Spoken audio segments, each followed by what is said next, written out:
सांग मैंने मुझे अभी आज आम बनइबा महाप्रभु श्री जगन्नाथंकर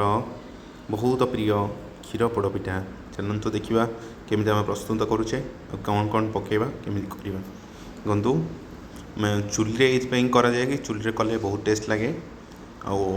भल भी लगे। प्रभु महाप्रभुंर भी से चूल्हे बनूची।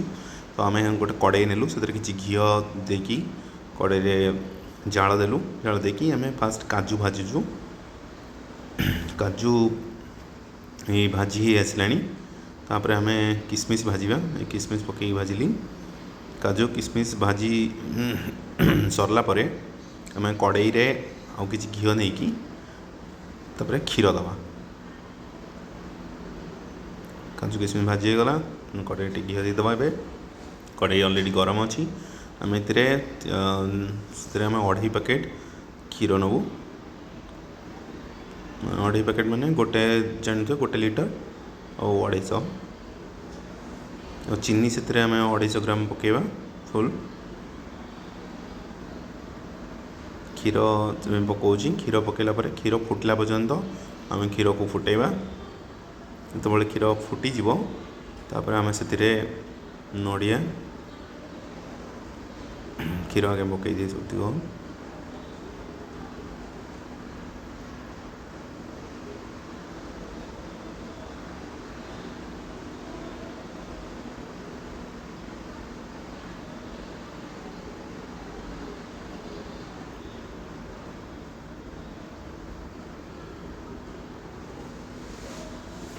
जमी करुँची सेमती ही फॉलो करेंगे कारण सेमती फॉलो कले आपको बहुत टेस्ट लगे। मुझे ट्राए कर समस्त टेस्ट करेली बहुत टेस्ट लगे समस्त कहले आउ क्षीर देख 2.5 पैकेट नेली क्षीर को भल ही फुटला पर्यंत ताको आम टे कि चटा जाए कारण क्षीर को न चटेले कौन हम क्षीर आमर तले कोरुआ लगी जाए क्षीर जो तले बसे लेयार से आम गोटे घाटी पड़े क्षीर को कारण तले सी न लगी जाऊ क्षीर कोरुआ न बन जाऊ। क्षीरटा एवं फुटनी क्षीर धीरे धीरे फुटिले देन आम नड़िया पकेबा। क्षीर फुटला पर्यंत आम तक चटाऊवा टी क्षीर फुटी आसला आमर से कटा नड़िया पकेबा कारण आप जानते कटा नड़िया टी टेस्ट लगे पार्टी को लगे कि नड़िया पड़ी बोली आम 2 प्रकार नड़िया दबा कटा नड़िया और कोरा नड़िया भी कटा नड़िया पकईले दिन आम कोरा नड़िया ऐड करवा कटा नड़िया टेस्ट दिए आउ स्मेल टी अधिक कराए कोरा नड़िया तो पकईकी आम टे आउ टे घाटा कि फेंटा से आम जो भाजिकी रखी काजू किसमिश ताकू भी ऐड करवा। चीनी नौची 250 ग्राम आपको जदि अधिक मीठा लगुव कि अधिक अमाउंट करुवे देन आप चीनी ऐड करेंगे बट 250 ग्राम चीनी सफिसीयंट हो।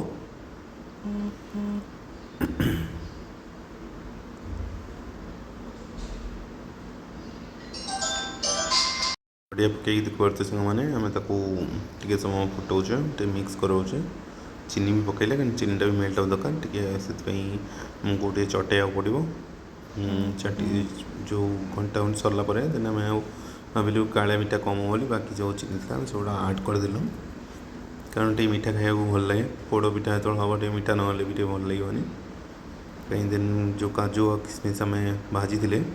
से काजू किसमिश को आम ऐड करदे कि रखीदे उपर ताकू गार्निश करने ऊपर लगे भी भल लगे देखापी से 70% पकईदे और 30% रखा उपर गार्निशिंग कर देन आपको टे मिसईदे मिसई सारापर आम जो चाउल अरुआ चाउल को भिजाई बाट कराई पानी भाया बाट कराई पूरा गाढ़ पानी नुहे टे बहलिया बाट कराई आम कौन कलु ए मिक्स करदे से क्षीर और नड़िया जो ये बना होता से मिसईदे मिसईकि आम भल ही फेंटा कारण न फेंटिले से हार्ड हो गोटे जगह से आमको मिक्स करा पड़ो पूरा देन देखते आम घाटुचु फेंटला से गोटे जाऊ भाया होगी आसो जाऊ भाया कि बाहर ताको आम देन ओल्लईदे भल कि फेंटे सांग मैंने ना कौन हम गोटे जगह हार्ड हो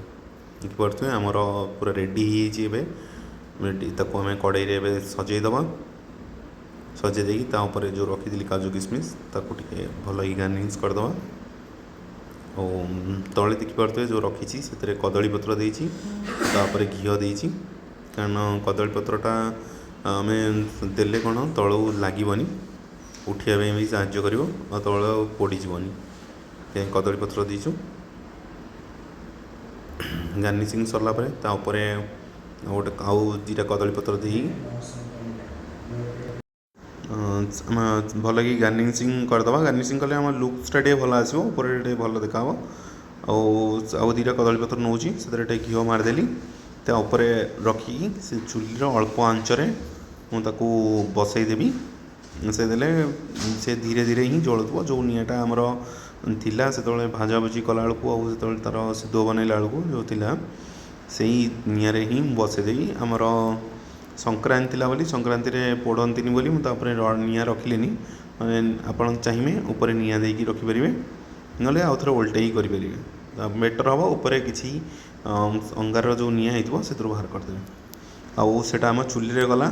आम जो बसईचु आउ अधा रखी जोटा कि आपन को देखेबी आमर ओभन रे जो मानकर ओभन अच्छी से ओभन के करेंगे से सिद्धो बनी सारापर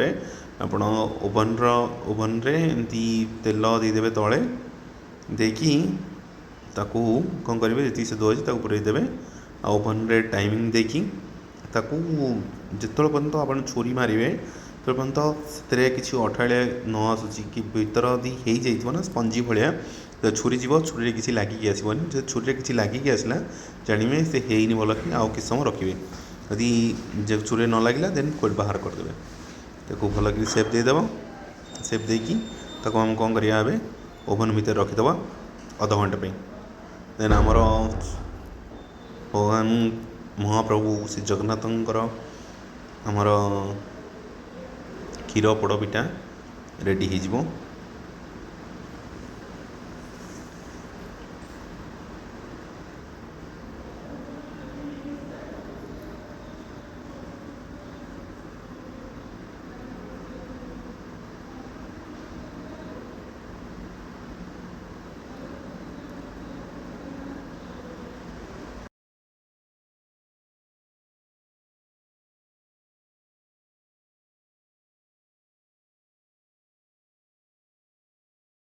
मु ओभन रे टाइम सेट करदेली ओभन रे रखीदे